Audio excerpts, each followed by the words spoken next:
Incade Service Company is a locally owned family business that has proudly served the Middle Tennessee area since 1934.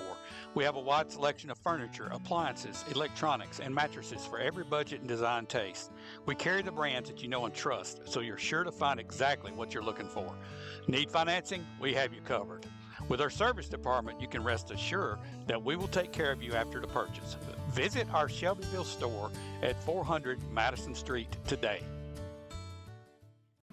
Hi, everybody. Welcome to this edition of Conversations. Today, we have a very special guest, Dr. Tammy Garrett, Beaufort County School Superintendent. Dr. Garrett, it's good to have you back with us. Thank you for having me. I know you've got a lot of stuff that you want to talk about today, but I know right now testing is underway. Tell us a little bit about that. Yes, TCAP testing started Monday. And so all of our schools, our elementary schools, middle schools, all are testing. And then our high schools will begin their end of course assessments pretty soon as well. So appreciate all the parents out there putting students to bed early, giving them a good meal, supporting them, talking through their anxiety. There's a lot riding on it. And we appreciate everything the whole community and our teachers do every day. Yeah, absolutely, for sure. And I know it's a tough job that you guys have, and there's many challenges that you guys face. And I know this past year, you've had some help from the state, and we've talked about it a little bit. Kind of go over what you guys have experienced with the state TISA funding and where we stand on that, and how much per student are we up to now and that type of thing. Yes, on our TISA funding, if you go back to 2022-23, we had BEP. And then last year, current year, we had TISA. It is a redesign of the formula because if you recall, back when we had BEP, the small rural school districts felt that it was unfair to them. So I've heard a lot lately about increased funding in schools, but we were behind. We were in a deficit in our budget for several years. If you go back and look for the school's budget for several years, they were having to go into the fund balance in order to make ends meet. So when TISA came along this year, we were able to get out of that cycle of going into the fund balance, because if you continue to go into your savings, the savings is going to run out. Correct? Oh, of course. And it's just simple math. If the money's not there, it's a tough situation. Yeah. So our goal was to balance the budget. TISA has helped us to be able to do that and provide the students what they need, because you and I have talked about it before. We have some students with some specific needs. Yeah. We have a high special education percentage. We have a high number of English language learners. And we have a high number of students who are economically disadvantaged. Right. Could you go into some of those numbers in detail? Because I know you were sharing with me some of those percentages that are mind-boggling. Yes. In our economically disadvantaged, last year we had about 2,794. This year we have 3,951. That's a 41.4% increase in our students who are economically disadvantaged. Could you give us a definition of what that means? Yes. Maybe? That is students who are what they consider on direct certification. So receiving like food stamps, SNAP benefits, TANF benefits, migrant children, homeless children, runaways, fosters. That doesn't include the old free and reduced. If you included the free and reduced, it would be a lot higher than that. And so the state does give you additional funding for that. If you recall back when we had BEP, that was what was called a resource-based funding model. And so we did not benefit well from a resource-based funding model, because that means every school got a principal, every school got a guidance counselor, every school got this, that. With this, it's based on student needs. So we benefit from that. But certain things have to be spent on certain kids.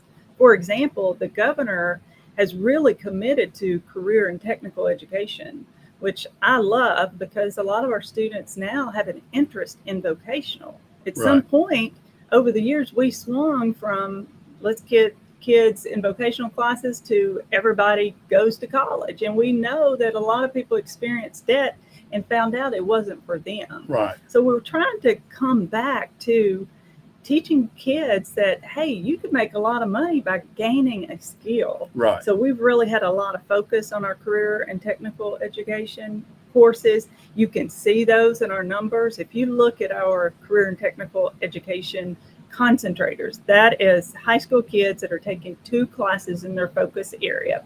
They are completer if they take 3. But we've gone up from 53.2% to 69.2% in 23. Well, that's a big number. And so that is even better than the state average of 59%. Yeah.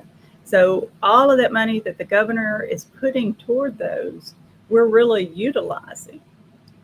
What percentage of your budget is geared toward vocational? Do you know the number right off? I do not have that. I can get that for you, but I do know some of the things that I looked at in preparation for today's meeting. About 83% of our budget goes to personnel. 71% of that would be in school personnel. You have huge budgets in maintenance and custodians and transportation. Those are huge budgets. Transportation in a sparse county like ours, Yeah. you have to have transportation. Yeah. But a lot of times people don't realize transportation is a privilege, not a right. Right. But in a county like ours, you have to have that. But Yeah. that's a huge, we spend over $2.5 million in bus drivers and personnel. We spend $4.8 million in maintenance personnel. We spend about 3.6 in utilities to Yeah. have electricity, water, those kinds of things. But about 83% of our total budget is in personnel. Yeah. About 2% is in capital, utilities and insurance about 7%, and materials, supplies, and equipment is about 8%. Okay, so I know there was a portion that was delegated off of $4.7 million in the TISA money. So that has helped tremendously. Is that what the governor is doing here? Is he upping that? Is that how you're getting funds for that vocational sector? Or Yes, he offered grants. So they're not Okay. just handing it out. You have to write the grant. Right. You have to monitor the grant.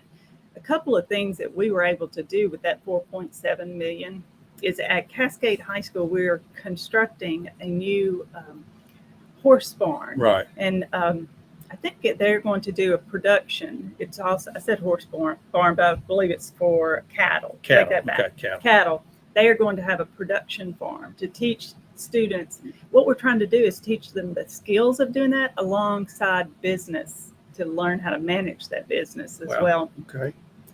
At Community High School with that 4.7, we're building a shop where they can construct tiny houses. We're going to teach them construction management, how to have a contractor's license and do Right. your own business. Wow, that's good. Now, There. is this grant, this 4.7, is it in the form of a grant? And if so, can it be recurring?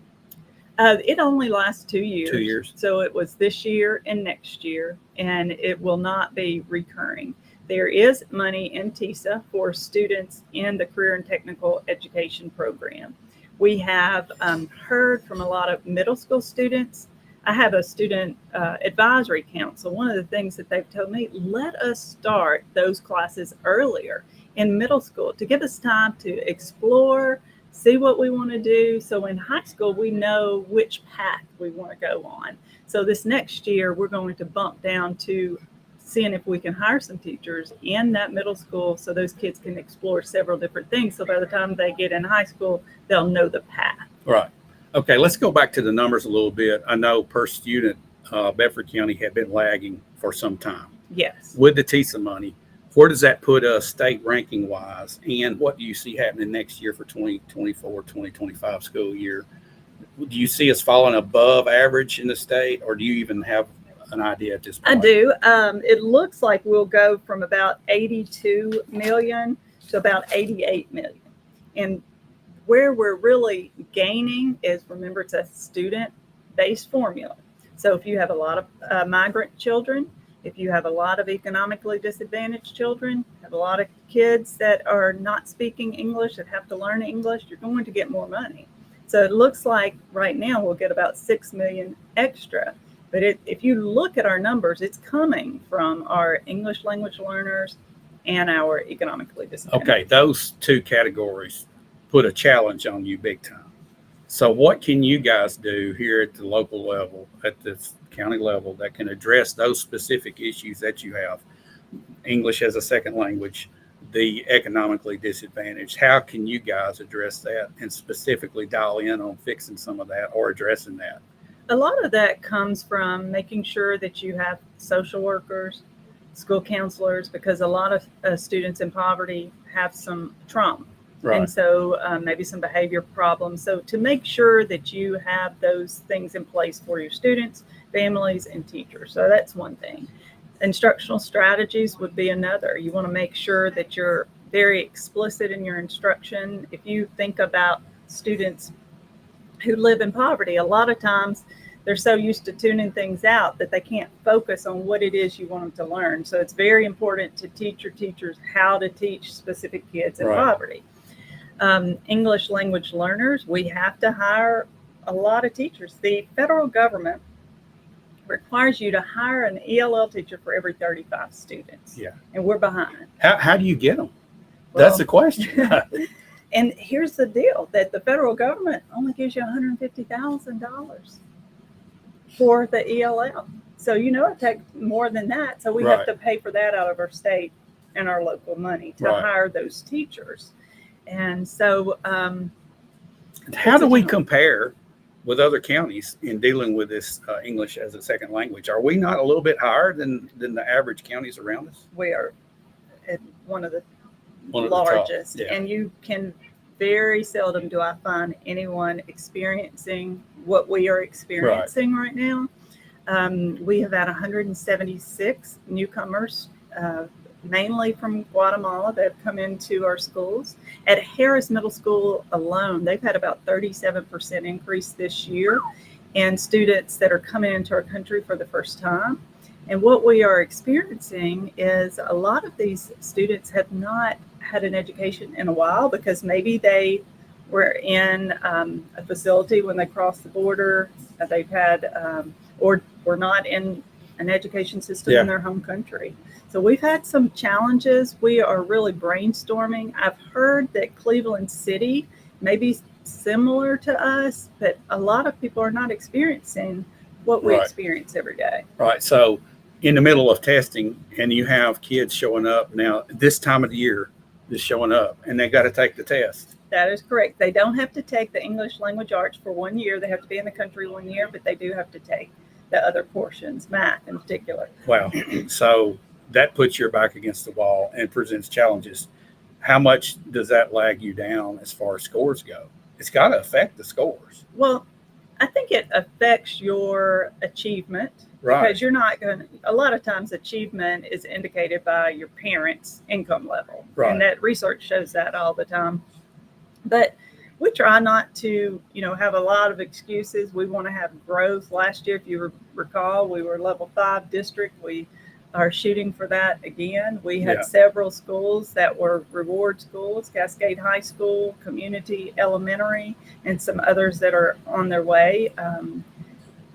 There are a lot of challenges, but there are a lot of rewards. Sure. And so I got a lot of hardworking teachers that change lives every day. And we try not to have excuses, but just change the lives of our students. Yeah, I think that something that was amazing to me is yesterday I received the AB Honor Roll and Principals list in a Excel spreadsheet, and I pulled the thing out, and it was like 2,200 were listed. Okay, and that's from elementary all the way up to high school, and to me that's a big number. Yes. So that's, to me, that's a positive sign.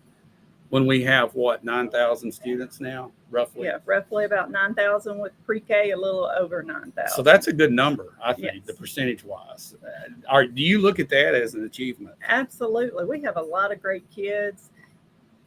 When I go out and talk to kids, and that's why I like to do student groups and things like that, because it can bring you back to what's important.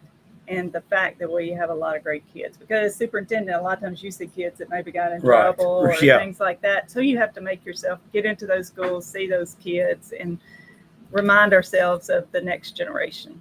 Okay, let's talk about something really positive coming up. Cartwright Elementary. Very positive. You've been sneaking in there looking around? I have. I may have gotten in trouble. Well, but I wore my hard hat. Okay, so now you're going to get keys real soon. Hopefully to get there. June the 10th. I think they will be complete June the 1st, but June the 10th we'll get the keys. Okay. And we are so excited. It looks so good. We are under budget and ahead of schedule. Okay. So what does it look like when you get the keys from that day to the first day of school? What does it look like getting ready for that school to open up? Well, I have seen the staff list, and it's a pretty good staff. There are a lot. Bricks and Mortar will bring some good folks out. Oh, New absolutely Bricks and Mortar. will. So there are some fabulous teachers that are transferring over to Cartwright, and so we are very excited about that. Have an excellent principal, and they are working already. She's already met with families. We have kindergarten registration coming up. Right. We're going to register Cartwright kindergartners at No, Eastside yeah. and Aiken. Xavier came and we went over that. Yeah. Good, good. We got that out. And so then we will start moving. So it's gonna, we have a schedule of who moves where, and we hope to have those classrooms set up in time for our open house. When does actual desk and equipment start arriving on the scene? I think I read that it's sometime in May, I believe. So right away. As soon as you get the certificate of occupancy, and if you've never seen that, it's a sight to see. This company comes in, they know how to do it. They do it every day. It will go quickly. Yeah. Okay. Well, good. Well, I look forward to getting to take a peek at that. Yes. I know that that's an exciting thing, but looking forward to 24-25 school year and the numbers that you see in the children, how much of an increase do you expect throughout the summer as far as more students arriving? It looks to be, we have been increasing of about 200 or something students. We did, right now our numbers are a little down because we graduated some at Christmas. Right. We were able to do that this time. And so we graduated 75, 72, something like that. So, but hey, we're ready. Our goal is to stay out of the portable business. That's why we didn't put 800 in Cartwright to start off with. We're going to put about 550. And we look forward to December when Liberty's finished, when Thomas is finished, to being out of the portable business. Yeah, so we're excited about that. That's great. What do you think will happen there traffic-wise? Do you think the way the thing's laid out, you've got a real long drive going in there to pull some of the traffic in. Do you see any problems there? We do not. We are going to have the buses come out of Calisonic Way. We designed that. We really had a lot of engineers, look at that and study that. The long drive that you were talking about will hold 150. It's going to pull a lot of them. Mm-hmm. Yeah. And then we have pre-K to the side, so that will not interfere. And then buses on the back, and then the 150 that comes. Okay. And it's very similar demographic-wise to Aiken and Eastside, so a lot of students will ride the bus there. And so they'll come off that other way. Okay. All right. Well, Dr. Garrett, thanks for sitting down talking with us today. I know a lot of people will find this information interesting, and we look forward to the summer, of course, everybody getting out of school, and hopefully you guys get through the tests and the end of the year without much trouble. And we look forward to sitting down with you soon and hopefully get a sneak peek in the Cartwright Elementary. We will try our best to get you in there. We've seen have you seen all the great prom pictures and graduations? Yeah. We've had a lot of good times at the schools. Yeah, and hopefully we'll get to sit down with you again, maybe this summer when you're starting to gear up for next year, or even maybe after the school year. If you've got time, we'd love to have you back. And have you heard great things? I've heard great things about the soccer league we started. Yes, soccer. I've heard about that, and look forward to seeing the fruits from that. Yes. I've had a lot of grandparents stop me and say they've enjoyed watching I'm sure. Play. I'm sure. Boy, the grandparents really love to get out and watch those kids. They do. That's for sure. They do. Well, Dr. Garrett, thanks again. Thanks for watching, guys. We'll be back again real soon.